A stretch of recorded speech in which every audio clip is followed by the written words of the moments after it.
Salam à tous, on se retrouve pour une nouvelle vidéo. Cette fois-ci pour un livre intitulé Covidisme et messianisme, tyrannie sanitaire, crise religieuse et sacrifice. Un livre de Youssef Indy. Alors, on va parcourir brièvement le livre comme d'habitude. Donc nous commençons. Le titre devrait vous alerter. Alors, voyons voir. Page 23, excusez-moi. Page 23. Alors, à la page 23, qu'est-ce qu'il nous dit? Déjà, juste avec le titre, vous avez une petite idée de ce que nous allons aborder comme sujet. Donc voilà. Donc on débute par ce qui suit. Les livres rédigés par les prophètes condamnent continuellement les fils d'Israël qui se sont détournés du monothéisme et de la bonne morale. Tandis qu'une partie de la Torah modifiée par les prêtres scribes, donc ils ont modifié ça de leurs propres mains, insistait sur le fait qu'il fallait par exemple, pour obtenir le pardon, passer par le prêtre et l'autel, avec une bête à sacrifier et de l'argent. Le tout revenant aux prêtres. Les prêtres étaient donc plutôt préoccupés par leur position, les richesses matérielles et les rêves de domination impériale, comme en témoignent les textes cités ici. Et moi j'aimerais accompagner cela de quelques versets. Alors les versets sont les suivants. Nous avons le verset qui suit de 79. Alors, le verset le suivant. ويل بعد أعوذ بالله من الشيطان الرجيم بسم الله الرحمن الرحيم ويل للذين يكتبون الكتاب بأيديهم ثم يقولون هذا من عند الله ليشتروا به ثمنا قليلا فويل لهم مما كتبت أيديهم وويل لهم مما يكسبون. Malheur donc à ceux qui de leurs propres mains composent un livre puis le présentent comme venant d'Allah pour en tirer un vil profit. Malheur à eux donc à cause de ce que leurs mains ont écrit, et malheur à eux à cause de ce qu'ils en profitent. Ensuite, nous avons aussi le verset de sourate numéro 5, dans lequel Dieu dit 62. Alors, donc parmi ces gens-là, وَتَرَى كَثِيرًا مِّنْهُمْ يُسَارِعُونَ فِي الْإِثْمِ وَالْعُدْوَانِ وَأَكْلِهِمُ السُّحْتَ لَبِئْسَ مَا كَانُوا يَعْمَلُونَ. 5,78 ensuite. Nous avons aussi, alors il y en a pas mal de versets pour accompagner ces quelques paragraphes. لُعِنَ الَّذِينَ كَفَرُوا مِنْ بَنِي إِسْرَائِيلَ عَلَى لِسَانِ دَاوُودَ وَعِيسَى بْنِ مَرْيَمَ ذَلِكَ بِمَا عَصَوْا وَكَانُوا يَعْتَدُونَ. Ceux des enfants d'Israël qui n'avaient pas cru ont été maudits par la bouche de David et de Jésus, fils de Marie, parce qu'ils désobéissaient et transgressaient. Et pas que. Pourquoi aussi? Parce que كَانُوا لَا يَتَنَاهَوْنَ عَنْ مُنْكَرٍ فَعَلُوهُ لَبِئْسَ مَا كَانُوا يَعْمَلُونَ. Ils ne s'interdisaient pas les uns aux autres ce qu'ils faisaient de blâmable, comme est mauvais certes ce qu'ils faisaient. Et puis un petit dernier, le verset en sourate Tauba 9, 34. يا أيها الذين آمنوا إن كثيرا من الأحبار والرهبان ليأكلون أموال الناس بالباطل ويصدون عن سبيل الله. Donc là c'est une partie du verset. Ô vous qui croyez, beaucoup de rabbins et de moines dévorent les biens des gens illégalement et obstruent le sentier d'Allah. Voilà pour ces deux paragraphes. Donc ces gens-là faisaient ça avant, à l'époque de Jésus, avant l'époque du prophète, à l'époque du prophète, après le prophète. Donc ça ne date pas d'hier, hein. Ce qu'ils ont fait avant, ils le font aussi maintenant, encore à notre époque. Rien de nouveau sous le soleil. Page 27. Alors ici, qu'avons-nous?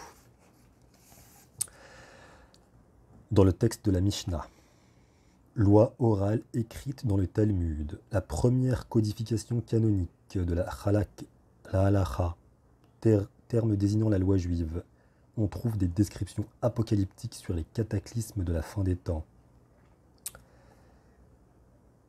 Alors, 2 minutes, à tout de suite. Merci, désolé. On poursuit. Alors, sur les talons du Messie, c'est-à-dire l'époque de sa venue, l'orgueil augmentera. Donc là, c'est notre époque, clairement évidente. L'orgueil augmentera et le respect disparaîtra. L'hérésie l'emportera, il n'y aura pas de réprobation morale. La synagogue deviendra une maison de prostitution. Ensuite, quand nous allons dans Apocalypse 2.9, le verset que j'aimerais partager avec vous est le suivant. Ainsi que les calomnies de ceux qui se disent juifs et ne le sont pas, mais qui sont une synagogue de Satan. Apocalypse 2.9. La Galilée sera dévastée. Le peuple des frontières ira errant de ville en ville, et nul n'aura pitié d'eux. La sagesse des scribes sera tenue pour odieuse.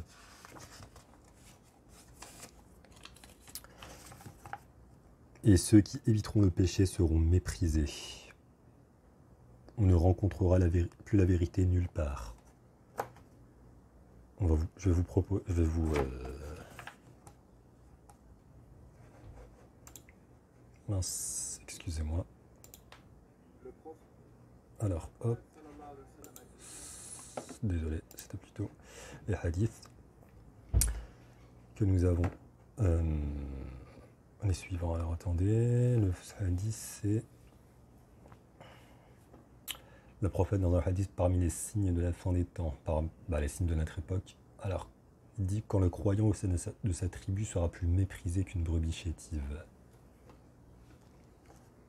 On ne rencontrera plus la vérité nulle part. Un autre hadith.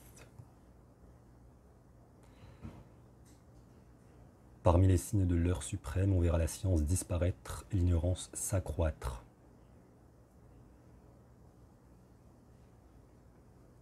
Les enfants seront la honte des vieillards. Pardon. Et les vieillards en viendront à exprimer de la déférence à l'égard des enfants. Le fils insultera son père et la fille se dressera contre sa mère. Chacun aura pour ennemi les gens de sa propre maison. Le prophète sallallahu alayhi wa sallam, dans un hadith, dit aussi « Quand les liens de sang seront rompus, quand l'homme obéira à sa femme et se montrera irrespectueux à l'égard de sa mère, quand il favorisera son ami et éloignera son père. »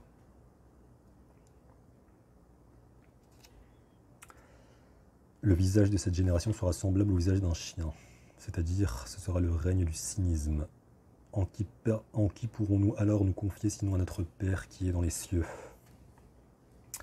Le prophète sallallahu alayhi wa sallam dit en ce sens que viendra un temps où la condition de celui qui voudra rester ferme sur sa religion sera comparable à celle d'un homme qui tient une braise dans la paume de sa main.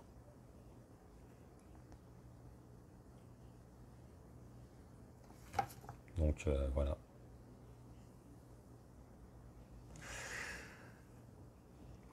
Ce monde apocalyptique et les catastrophes qui l'accompagnent sont le passage obligatoire menant au temps messianique, à la rédemption. Donc il faut traverser toutes ces choses pour pouvoir passer à la rédemption, d'après. Très tôt, au sein du judaïsme, la tentation est née de hâter, et la tentation est née de hâter les temps messianiques en provoquant ces événements catastrophiques. C'est ce que j'ai appelé le messianisme actif. Donc en fait, eux, plutôt que d'attendre que les choses se fassent, naturellement, donc eux en fait ils les provoquent. Donc ils provoquent les choses. LGBT, machin, la morale elle est complètement méprisée. Ils créent un État d'Israël. Ils ramènent les Juifs là-dedans. ils vont reconstruire le troisième temple. Vous voyez, ces choses, normalement, doivent être faites sans euh, sans leurs actions, sans leur agenda, si je puis dire. Le messianisme actif, c'est-à-dire ces gens agissent pour, pour, euh, pour que ça arrive. Alors attendez, je bois un peu.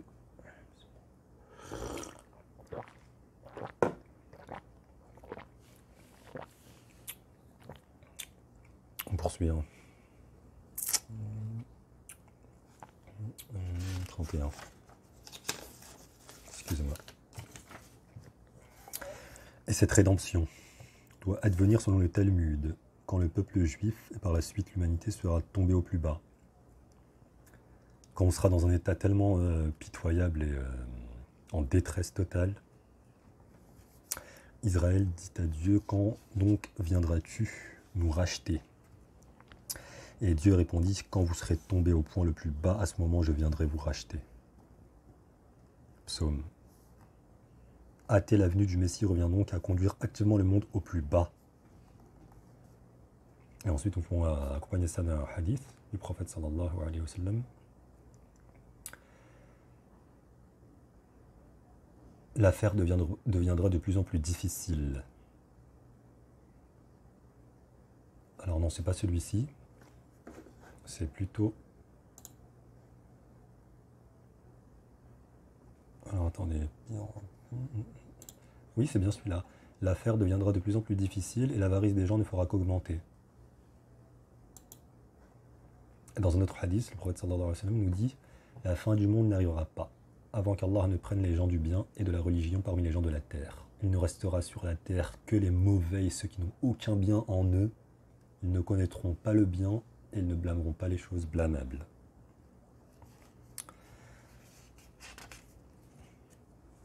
Nous passons directement à la page 39. Le messianisme actif. Alors ça, c'est le messianisme actif, c'est-à-dire que ces gens agissent, ils font tout pour, qui consiste à hâter la venue du Messie, qui lui-même doit apparaître au cours de la période apocalyptique. Revient tout simplement à hâter l'apocalypse elle-même, c'est-à-dire faire en sorte que la fin des temps se rapproche. Donc hâter la venue, hâter l'histoire, hâter les événements en les provoquant eux-mêmes. C'est ça le problème, c'est ça le but. Par exemple, il y a une grande guerre qui doit avoir lieu, ils font tout pour la provoquer. Ils la veulent absolument. Ça fait partie des signes. 39, 31.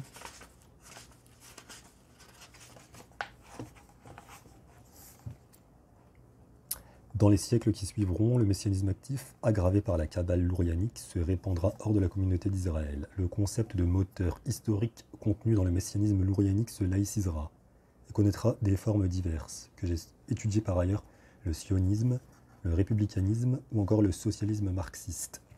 Donc toutes ces choses ont le même but. Hein. Le messianisme actif, bien sûr.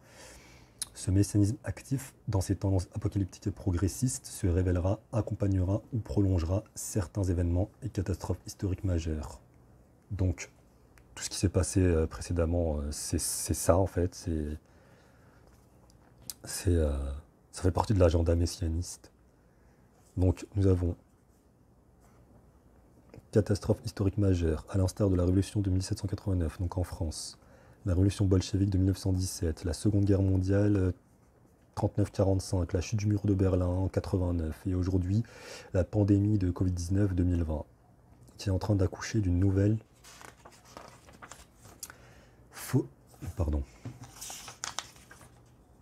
d'une nouvelle forme de messianisme, le Covidisme, censé mener à l'établissement d'un utopique gouvernement mondial. Donc vu que, bon, avec ce qui se passe en ce moment, on voit que c'est pas vraiment ça, hein, les vaccins, tout ça, tout le monde est plutôt méfiant. Donc c'était le but, mais malheureusement, fin, malheureusement. C'était le but, je pense, le Covid, mais avec ce qui se passe en Ukraine, du coup, la donne a changé. 51, 52, 59.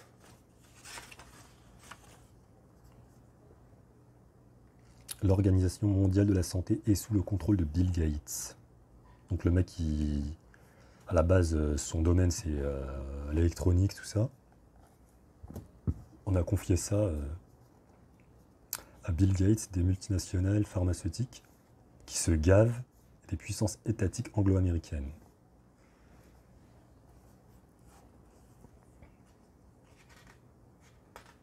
« 69.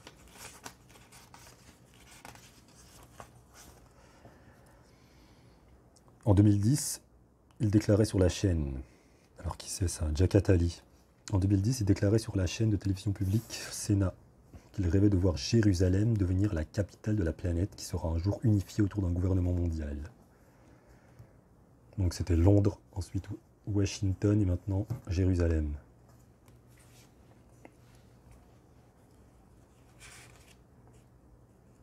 Voilà.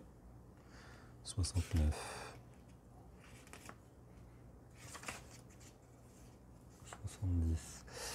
70. Ces temps messianiques doivent être précédés de grandes catastrophes. Donc avec tout ce que nous vivons, Covid, guerre, crise énergétique, crise économique, crise sanitaire, etc. Des guerres partout, enfin bref. Des calamités qui, si elles ne sont produites par le cours naturel de l'histoire, doivent être du point de vue des messianistes, donc les messianistes actifs, qui sont actifs pour le messianisme, provoqués afin de hâter la venue du Messie. Donc ils font tout pour provoquer les événements pour la venue du Messie. Mais ça sera le faux Messie qui va apparaître. Ils auront le faux Messie. Le vrai, c'est notre bien-aimé Jésus, fils de Marie. Alayhi salatu wassalam. 74. Alors ici nous avons Jack Attali qui parle en 2015 et qui nous dit « Je pense que l'Europe va devenir un ensemble fédéral, avec une zone restreinte à 20 pays environ, avec un parlement, un gouvernement, une armée, un président de l'eurozone. Toutes les crises récentes ont entraîné des progrès vers le fédéralisme. Celle de 2008 a accouché de l'union bancaire. La crise grecque a fait naître le MES, mécanisme européen de stabilité, avec une force de frappe financière de 500 milliards. La crise des réfugiés va entraîner le renforcement d'un outil jusqu'ici méconnu, Frontex, qui va devenir la police commune des pays européens. La dépression économique est aujourd'hui masquée par les banques centrales qui déversent des milliards sur les marchés. Mais c'est de l'argent imaginaire, de l'argent, la monnaie de singe, frauduleuse. Les gouverneurs des banques centrales sont des Madoff. Donc le Madoff, l'affaire Madoff, hein, je vous invite à aller vous renseigner, qui ne vont pas en prison. Alors je ne leur reproche rien car ils laissent théoriquement le temps aux hommes politiques de créer un état de droit planétaire. Je confirme les 5 étapes que j'avais décrites dans Brève histoire d'avenir. Déclin de l'Empire américain, tentative ratée des autres gouvernements de s'unir pour gouverner le monde, gouvernement du monde par les marchés, guerre mondiale et enfin état de droit mondial. Nous sommes à la fin de la 2e étape. À ce stade, on court droit vers une guerre mondiale en 2035, mais on peut toujours l'éviter. Bon, 2035, je pense pas, hein. Je pense que c'est bien avant. Et vraisemblablement, l'oligarchie globaliste se prépare sérieusement à l'éventualité d'une guerre nucléaire. Donc, je ne veux pas vous faire peur, mais voilà. La Grande Guerre. 94.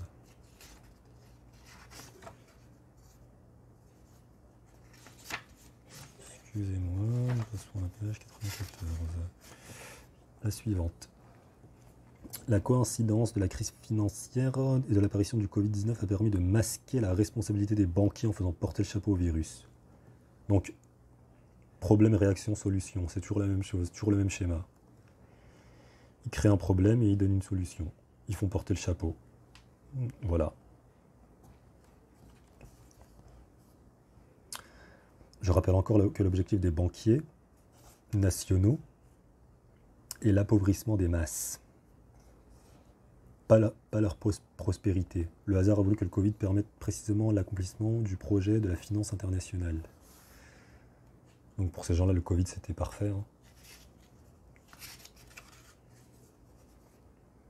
En somme, le rôle du FMI, Fonds monétaire international, consiste à mettre à genoux les pays ciblés et à les réduire en péonnage pour le compte des banquiers internationaux. Donc en esclaves pour le compte des banquiers internationaux. Pardon.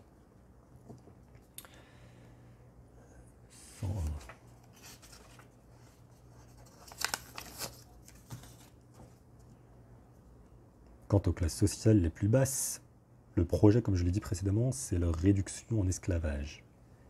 La destruction des PME et de l'emploi compensée par un revenu universel minimum pour noyer la population et lui maintenir juste le nez en dehors de l'eau afin de prévenir sa révolte.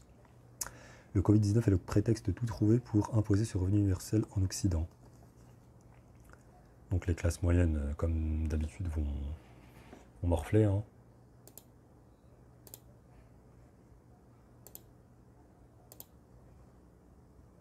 Le prophète nous dit, sallallahu alayhi wa sallam, l'affaire deviendra de plus en plus difficile.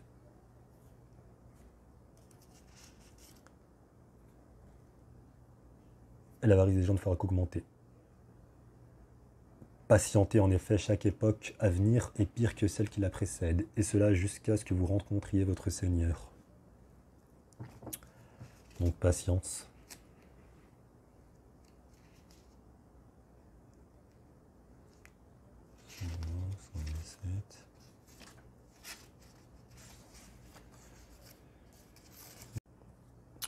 Donc nous poursuivons. Nous atteignons là les points nodaux de la crise actuelle. La convergence entre deux systèmes anthropologiques et religieux. Celui de l'Occident revenu à une forme de paganisme après l'effondrement du christianisme, en tant que religion structurante, et celui du monde juif qui voit ressurgir l'ombre de ses pratiques sacrificielles antiques. Cette convergence israélo-occidentale n'a aucun rapport avec la pseudo-civilisation judéo-chrétienne. Nous assistons plutôt à une convergence judéo-païenne. Judéo-païenne, juif et païen. Mortifère résultant du déclin, peut-être temporaire, de la civilisation chrétienne. 5,82. Très intéressant cette partie. Parce qu'il faut que je partage un verset avec vous. 5,82. Alors c'est une partie du verset. Hein. Les fameux francs-maçons et juifs sionistes. La tajidanna ashadda an-nasi adawatan lilladhina amanu al-yahuda walladhina ashraku. Tu trouveras certainement que les juifs et les associateurs, les païens, les polythéistes sont les ennemis les plus acharnés des croyants. Voilà.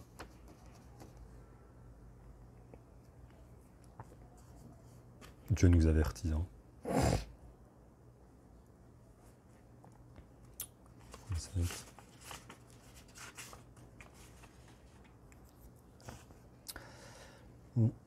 Les docteurs de la loi juive, les Tanaïm, virent le christianisme comme un immense danger, car cette religion nouvelle produisait des prosélytes au sein du judaïsme. Il s'agissait alors d'éradiquer le christianisme à la racine. Le rabbin Tarfon dit que les évangiles doivent être brûlés, car le paganisme est moins dangereux pour la foi judaïque que les sectes judéo-chrétiennes.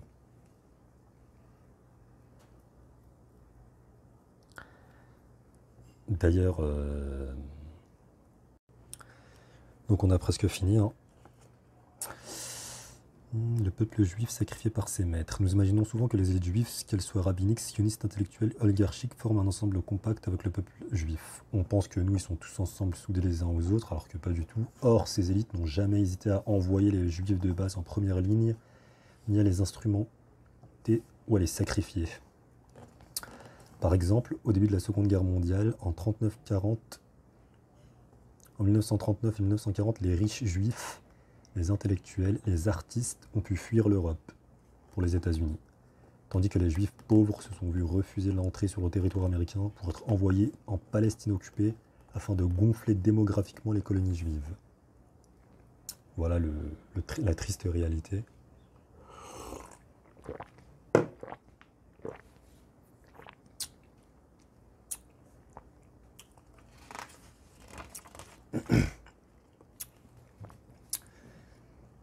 Les juifs de basse extraction sont considérés par les élites juives sionistes comme de la chair à canon, dont le sacrifice rémunératoire sert une cause supérieure à l'avènement du Mashiach, celui de la domination universelle. Donc ils sacrifient, au sens littéral du terme, hein.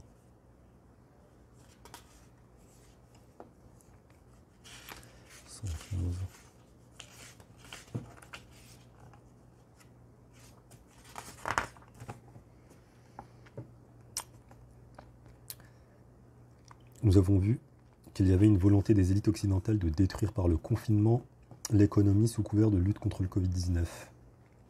L'effondrement économique dont le coupable désigné est le virus est en réalité une destruction volontaire de l'économie. Donc c'est une démolition, une destruction contrôlée.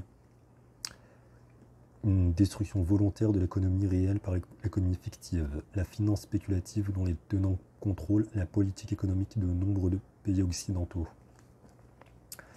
L'objectif étant d'achever la construction des classes moyennes, donc les achever, et créer une nouvelle société à double strate. Une minorité de riches et d'ultra-riches, et une masse miséreuse spoliée et réduite à l'esclavage. Et pour terminer,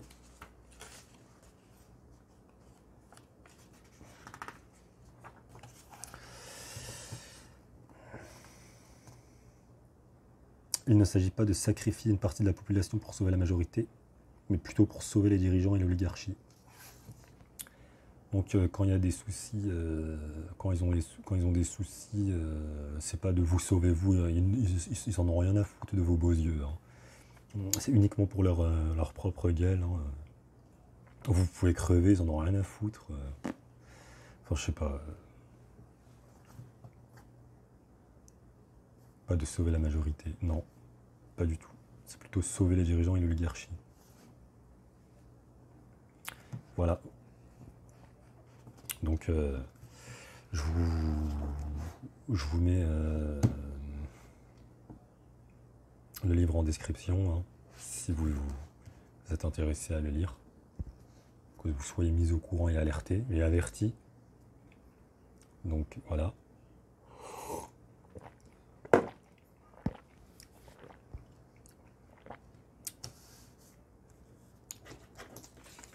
Je vous laisse, hein.